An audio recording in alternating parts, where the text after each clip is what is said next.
You're listening to GotTech, the podcast with your hosts, Eric Geis and Nick Johnson.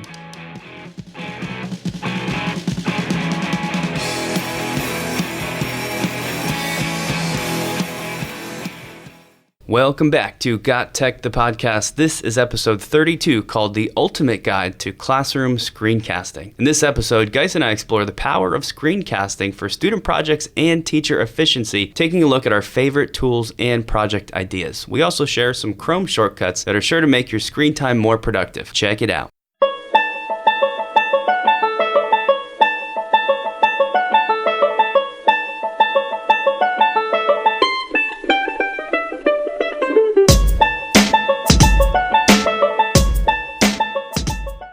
Here we go. Episode number 32? Yeah, 32. That's getting up there in the episode count. It's pretty exciting. Also, extra exciting, it's coming down to the end of the year. How does that feel? It feels wonderful. And what happens at the end of the year? Final project galore. I mean, that's what I'm doing. Yep. Final projects with teachers. And believe it or not, this is one of my favorite times of year because this is when a lot of teachers come talk to me. And they want to do something cool, something that will help them battle senioritis, something that will keep the underclassmen into it. And this is where we kind of get to be creative. Yeah, it's also one of my favorite times of the year because you get to explore. Everybody's kind of starting to feel a little bit burnt out, and you want some different ways, some creative ways, like you said, to keep the kids interested, keep them learning, of course, but maybe do it in more of a fun, relaxed, like we said, kind of let them explore and be creative. So we thought it would be a great time to do a specific segment on screencasting, but to really cover it start to finish and get into the nuts and bolts of exactly how you would create a screencast and some different ideas for how to make that happen. And before you decide to just turn this podcast off because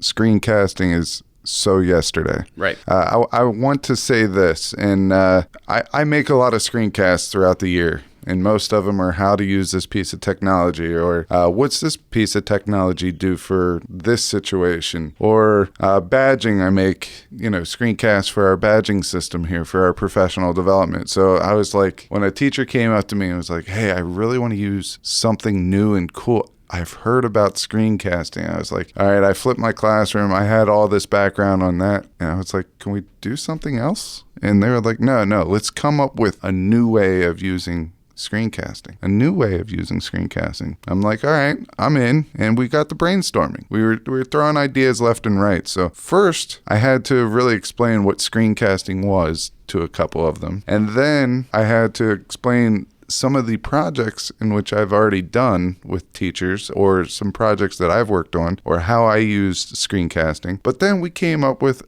several other ideas. So we're going to include them all in this segment. Yeah, I think it's cool because it's a pretty simple thing, but you can expand on it in so many ways and take it so many directions. I think we've got some cool, hopefully new ideas for anybody who's listening. And just in case we do have some listeners maybe that are new to screencasting, it's a pretty simple concept. So let's just start with exactly what it is. Really just imagine your computer screen, and you can even do it on tablets or even a phone with the right app. But imagine your screen with literally anything that's on the screen. That's your cursor moving around. That could be a website, most commonly done while you're playing through or clicking through some slides like a Google Slides or PowerPoint, but literally you just record whatever's on your screen, and it turns it into a video format, with the benefit being you get to narrate as it's recording and manipulate things on the screen to go along with your narration. Really, it's just a simple way to make instructional or educational videos. So at simplest form, you have a presentation, you have some type of screencasting tool that usually is an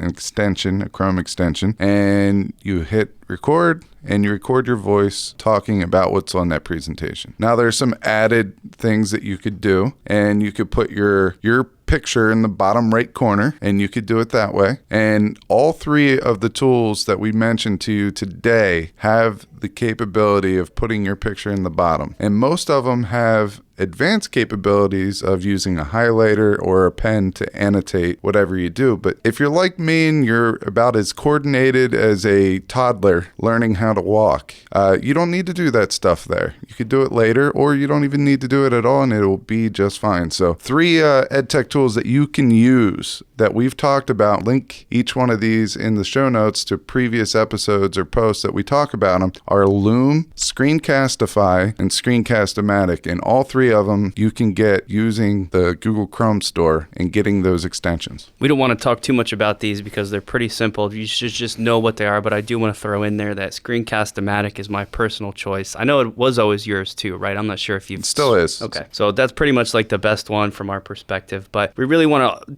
get into, okay, once you've made your screencast, that means you've sat down, you've created a presentation, you've recorded it, your voice is going over top of something. What are some ways that you can enhance that and make it more interesting? My favorite way to do this, I don't want the kids just to sit there and really watch me clicking through a bunch of PowerPoint slides. I think it a lot of times comes off as boring. Even if it's a short video, it's kind of dry. So I like to make it as visually appealing as possible. And one of the ways that you can do that is by simply including GIFs in the PowerPoint slide or the Google slide. The benefit is when you're playing those and sort of projecting them on your screen, they're moving. So as that's what a GIF does. It's moving. And then your narrated voice, it's describing what's happening there, but there's some added interest on the screen. It just kind of keeps things, keeps a little bit more interesting and visually appealing so that people pay more attention. Going along with the GIFs, you could also just have pictures, graphs, tables, infographics, and some great EdTech tools for creating these pictures, graphs, and infographics are Canva, which we've talked about before, and Adobe Spark. That's another great one. I personally love Google Drawings. I can't say anything else about Google Drawings that I haven't said before. Super easy, super embeddable, super cool. The last one I was thinking about is you can definitely make a thing link, and you can make your interactive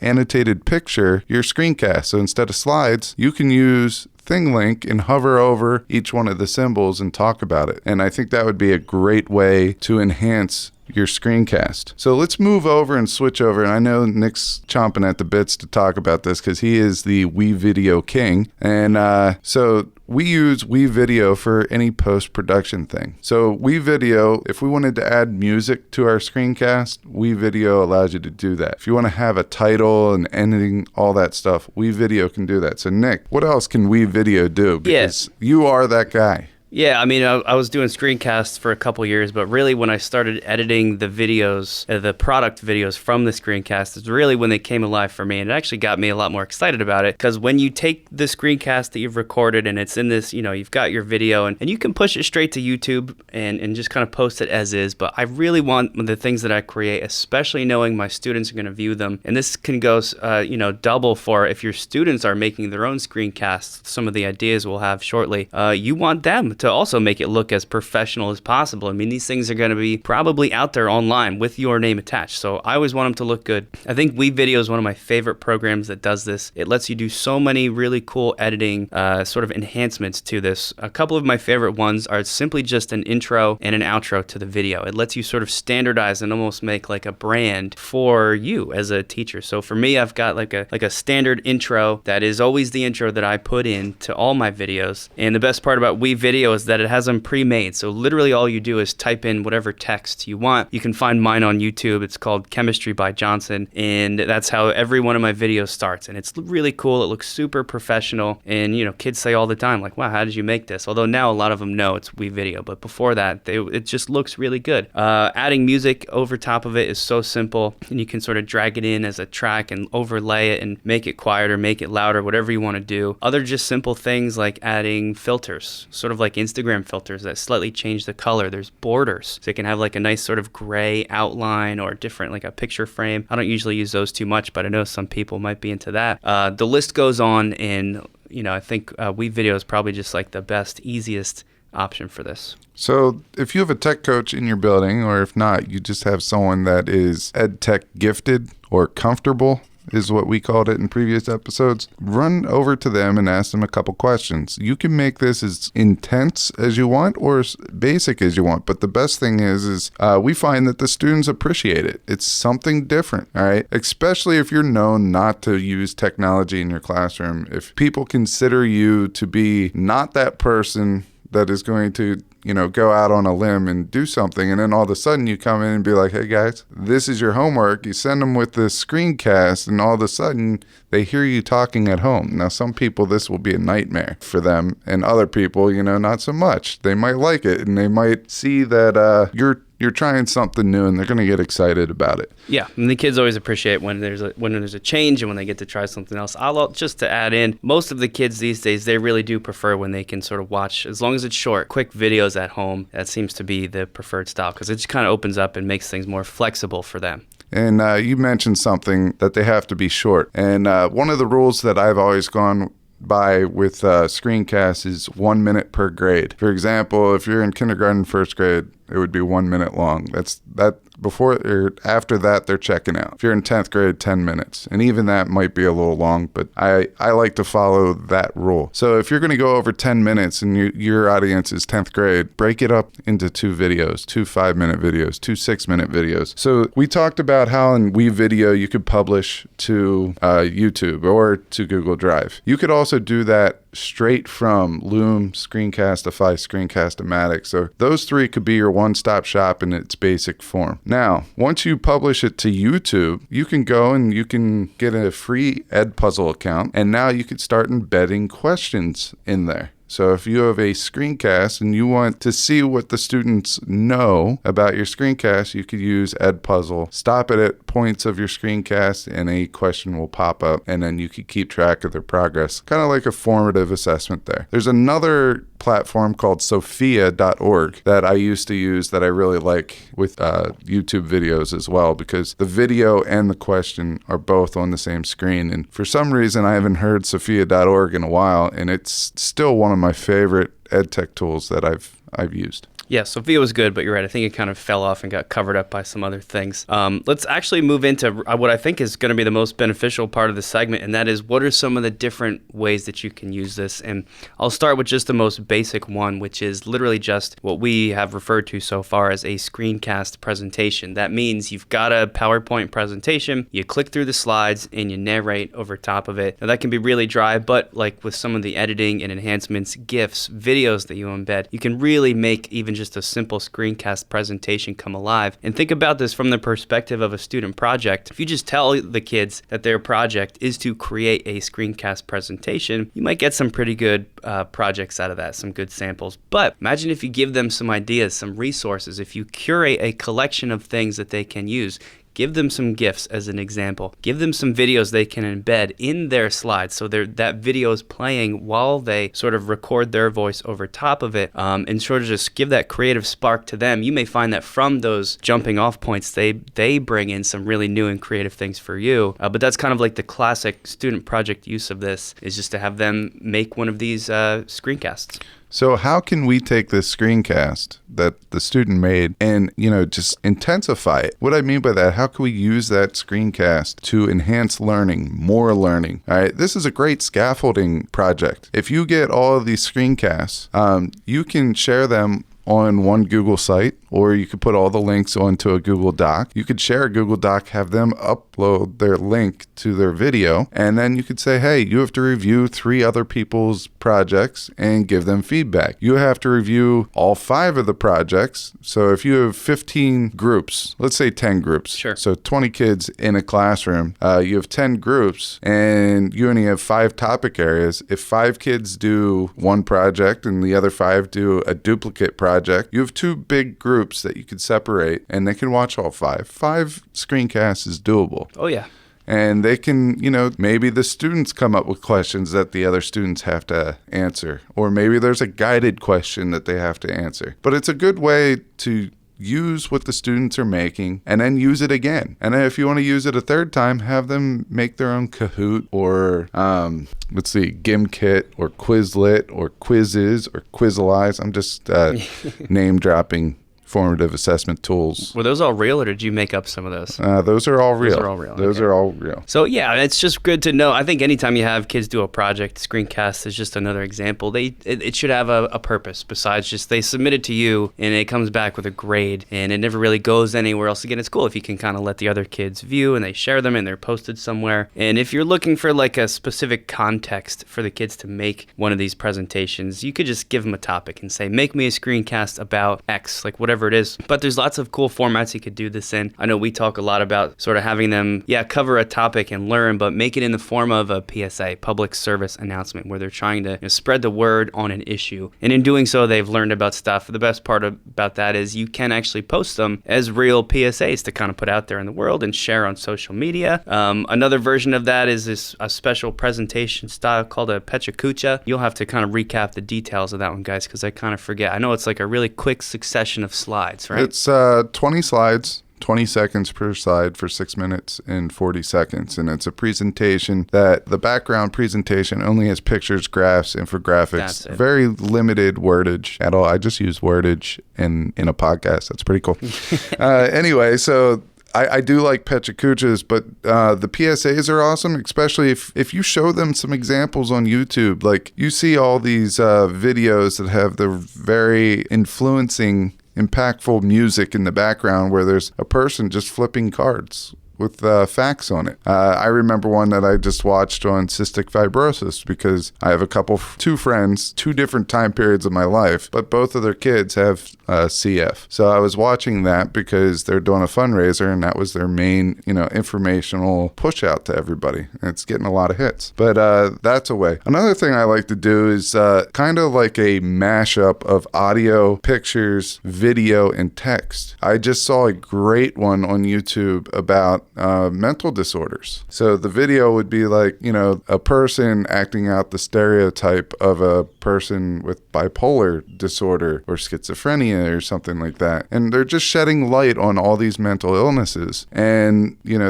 they have facts in there, they have pictures in there, they have video in there, and they have music that kind of brings it all together. But it was super powerful. And I think this kind of project really falls within passion projects and things like that. It's things that students are interested in and bringing awareness to. So it's some type of an awareness project. All fits in that PSA. Let's flip this on its side a little bit and talk about teacher uses of screencasts. And we talked about just the informational one, which is your flipped classroom. But screencasts are awesome for providing directions and providing feedback. So how many times has a student come up to you and said, hey, can you repeat the directions to me, or I wasn't sure about this? Constantly. Well, if you have the directions on a video, all right, maybe it's just a link at the top of the digital worksheet that you're handing out, or it's on your website. It's still a screencast. It's still a screencast. You're throwing out the directions. You got the people that are better audio learners, so they're listening. And you got the people that like to see the directions on paper. You got both of them in video form. I like this a lot when I'm going to be absent, if I leave some kind of an assignment for my class. And especially if I know there's going to be parts where they're going to get confused. And usually at this point, I know what those portions are going to be. I can anticipate that. I'll usually embed like a little QR code on the paper assignment that I hand out. So when they get to that spot and they're confused, they always know that they can scan the QR code. And it just goes to a quick little screencast of me. The whole screencast is probably just I brought up the document on my computer screen, and it's nothing fancy. It's just my voice, but I'm sort of highlighting the text that is confusing. And then, like you said, there's just something about like your voice or the inflection or the emphasis you give certain words as you're speaking. It gives them like context clues, or I think sometimes it just makes them feel. It gives like a sense of comfort, like, oh, okay, that is what I do here. They need their teacher to say it. They need to hear it, and it's so helpful, and it just kind of gives them that added support. I think it personalizes their learning. Yeah. I mean, that's what it's all about. But let's talk about feedback. Sometimes, students, you hand back papers and all they do is read red pen. All right. They read red pen, red pen, and red pen. Well, what if they handed in their essay on a Google Doc and you did a screencast using their essay as the presentation? You could go in, hey, Johnny, I really like your hook at the beginning of your essay. You went over the thesis statement. It was short, impactful. Great job. Now down here, you have to watch your sentence structure. And lastly, at the end, you want to make sure that you have a solid wrap up of everything that was stated in your paper. I think you're on the right track. This is a great rough draft. I look forward to seeing your final paper. And if there's anybody out there saying, are you listening to this and sort of saying like, what are you nuts? I'm supposed to make a whole video just to give this feedback with something like Screencast-O-Matic. And if we're giving feedback to kids, by the way, I'm not editing, right? I'm not trying to make it fancy. I just want them to hear me explain stuff. I bet you could pull up their document, hit record, and have your video shared with them. What do you think, 10 clicks? I haven't mapped it out perfectly, but one button to start recording, then it's just you talking, one click to stop recording, another button to push it to Google Drive, and then once it's in your drive, you just share it with them. Super, super easy, and it might be one of the fastest ways actually to get feedback to a kid. Yeah, and if you use the highlighter tool. Yeah. As you're talking about the part of the paper which they need to look at, I mean, guess what? They have it. It's just like marking up a paper. They have it. It's there in the screencast. They could look at it many times as they want. And I think it's just a personable way of doing that. All right, the last way, and we'll kind of wrap this up because I think we touched on a lot and we've given everyone a lot of ideas to think about. And you could app smash these. I mean, what's equivalent to an app smash? You can smash these ideas together. But the last one is world language teachers are always looking for clever ways to test kids. Well, I always see students and the teacher out in the hallway doing their, verbal tests, their fluency tests. Well, now you can just tell them that they have to have their image on the bottom and just have them screencast them. Then you get to grade them whenever you want. They get to do them whenever they want. It's them talking, so it's not like there's any cheating going on there. They still have to verbalize and communicate. So I think that would be a great alternative, especially if you're like pushed up to a spring break or you have a couple snow days. I think that would be an awesome way to get one of these verbal quizzes together. I even kind of built off that one time, just really quick with an article, because just like you have to practice your fluency with foreign languages, science sometimes is pretty complex. So there's a certain fluency to talking about science well. You could have kids read an article and screencast their explanation of that article back to you, and to do so they have to be well researched and well aware of the vocabulary to a degree that they can actually do that confidently. So even little things that might seem specific to, say, world language, you can branch off of that into so many different areas. So we've covered a lot of stuff, like I said, what screencasts are, some of our favorite tools to use them, ways to enhance them, and what was hopefully most helpful, some different project ideas. So go screencast something today. You can follow GotTechED outside the podcast at gottech.com or on Twitter at WeGotTechED.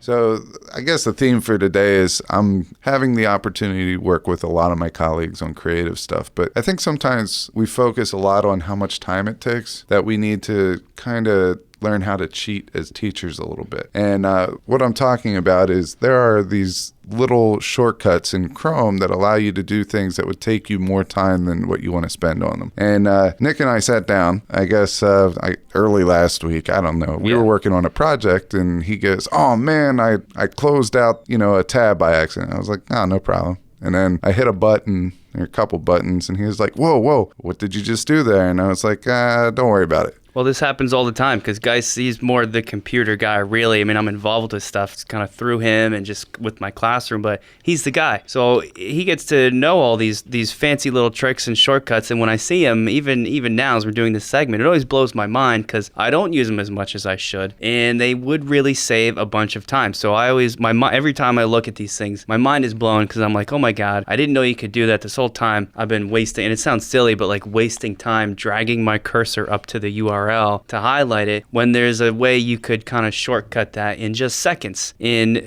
taken by itself, it doesn't save you more than, a second, half a second. But these sorts of things add up, especially when you sort of program them into your brain and they become as second nature as just typing itself. So we just kind of want to recap some of these for you guys. Before we get into it, I kind of have to finish this. I've been, until very recently, I've been holding a couple of these together because I was like, hey, I'm not going to keep telling you all these. Why don't you just sit down and let me show you a couple of these? So I went over 15? Yeah, a ton.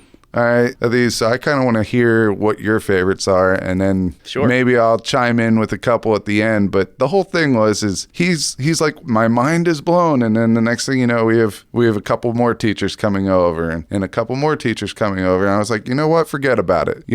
I'm gonna keep these to myself. Anyone that wants to come learn about these, let's sit down and have a conversation. So Nick was the last one to come to me out of the 4 teachers who were there. 3 immediately said, I have time now, and And he goes, "No, you're making too much of production out of this. I'm just going to go to my corner." And then finally, after a couple of days, he came over. And Right. Well, Geis really, he just hoards these things because he doesn't want anybody else to use them, so he can be the most productive guy. But I've stolen some, and these are my favorite picks. One that I didn't know about is Control L. So if you're really new to this, it just means you hit the Control button and the L button at the same time. When you do that, it automatically puts your cursor up at the URL, like the address bar in your Chrome, your Google Chrome, and it highlights it automatically. So then you can do a quick Control C and copy it. I like this because I'm constantly sharing links with students, copy pasting links into a QR code generator to provide them with resources, and it's just like a much faster way if you can just do that in a second instead of having to sort of bring the mouse up there, click and drag. So Control L, that's a big one for me. keep going. All right. I like Control Shift N. Control Shift N all at the same time is really cool. This opens a new window, but it does it in a special mode, which I didn't even know was a thing. This is a very dangerous thing, but I think it could be useful. It's called, I'm not sure if its official name, but private mode, or what I like to call incognito mode, which just means that the Chrome is not collecting the browser history while you are in that mode. So if you want to be looking at something, I like to, if you're buying a gift, shopping on Amazon for, your kids or your wife or somebody else, and you don't want them to see that you've been there, it's a sort of a creative way to do that. These next two are kind of related. It's Control W. Another version of that is Control Shift W. Control W just closes whatever tab you're on immediately. I like this because if you've been listening for a while, you know that I like to keep my tabs to a minimum. At any time, if I have more than like 3 or 4 tabs, I start to get stressed out and weird. So I'm always closing tabs that I'm not like immediately using, and Control W is a quick way to close whatever tab you're on. Same thing with Control Shift W. It just closes the whole currently selected window that you're on. So that's pretty cool too. And then my last two favorites are Control with the page down button or Control with the page up button. And all those things do is kind of toggle back and forth. When you do have multiple tabs, the Control page down opens whatever tab is to the right of your current tab, and Control page up opens the one to the left. So it's an easy way to kind of switch back and forth, maybe to sort of get a quick view. If you are a person who has a whole bunch of tabs up, this kind of lets you slide between all of them really fast without sort of clicking on each one to see what you have up in those. So those are like probably my 6 favorites. I'm not sure. Do you feel like those are pretty good picks? Yeah, I think they're good, but I think you did 5. So I'm going to go ahead and I'm guessing that this is your 6th one. I'm not sure, but if you hit Control and number, so if you have 5 tabs up. That's right. Yeah. And your third one is Gmail, and that's the one that you want to go to. If you just hit Control 3, since it's the third tab out of the 5 up on top, that will take you to your Gmail. Yes, I did forget that one. And that one's very simple. And the only reason why I thought that might be your 6th one is because I kind of bundled those 3 together when I showed you. Right. He said that I like to hoard these things. I created a worksheet, made 50 copies of them, and threw them out by the copier and watched them disappear. So I like to call myself a curator of resources. If you want to call me a hoarder, that's fine. Sure. All right, so let's go to the next one. And I really like to bookmark everything that I find interesting. And so in one of my bookmark folders, I just call it podcasters. And then any website that I like that has a podcast on it, I go to that website and I will hit Control D. And what that will do is bring up the bookmark page it will bookmark the page that's currently open. So I really enjoy that one. Another one is I download stuff, especially if I'm working in Canva or something along those lines where I'm downloading infographics that I've made or edited pictures or something like that. I'll hit Control J. And that will bring up everything that was recently downloaded within my Chrome browser. So that's another great one. Sometimes I need to clear my cookies or clear my cache, or I just want to clear my browsing data just to see if my slow computer is being slow because of all of that, or if it's because of my 159 extensions that I have downloaded and managed through Extensity. So that brings me up to another one. This is my favorite. I can't believe you didn't say it. All right, what's this one? Well, I kind of alluded to it earlier last week when you didn't have your stuff saved and you controlled you exited out of your tab. If you hit Control Shift T, Oh, that's Anything right. that you accidentally close will reappear. Yeah, this one I can never remember it. It bothers me so much because I do this all the time. Because I'm the tab, I want all my tabs gone, so I'm closing them. Sometimes I still needed them, and this just brings it right back up. If you remember, I always tell this story about how Nick and I shared a desk. Well, we each had our desk, but they were pushed together. And Nick every morning would come in and take his yardstick, and he would put it on the edge of his desk and kind of push all my stuff back. He uses his desk as a workspace because he taught in 1 or 2 classrooms. I taught in 4 or 5 classrooms in 3 different hallways, and I would just use mine as a storage locker where I could throw piles of stuff because I taught science, and a lot of times my cart was filled with science stuff. So I would just throw, all right, this is all my stuff for room 304. This is all my stuff for 301. This is my stuff for 214. But I call this his tab because he can't have more than 5 up. No. He starts getting antsy and squirrely. Yeah, so, dude, 5's too many. But yeah, that's a strong pick. I wish I'd got that. and that's why you use one tab to manage your tabs. I'm just going to throw that in there too. That's a bonus. My last one is the lazy man's way of entering URL addresses. So if we wanted to go to our GotTech webpage, it's www.gottech.com. Yep. Shameless plug within our own podcast. I don't know how I really feel about that, but I already said it, so let's roll with it. I thought it was smooth. It was good. So up in your URL, because I am the lazy man, I'm going to type in GotTech without the www and without the .com. But after I type in GotTech, I'm just going to hit Control Enter, and it will automatically put www in the front of GotTech and .com at the end. So I think that's super cool. Whoa, I just tried it. That actually works. That's pretty awesome. Hey, if I'm lying, I'm dying. You know what I mean? That's funny. All right, so there's a bunch of our favorites. Check them out, and hopefully you can use these to increase your productivity while you're working on your computer. Until next time, you're listening to GotTech, the podcast, www.gottech.com, or you can follow us on Twitter @WeGotTech.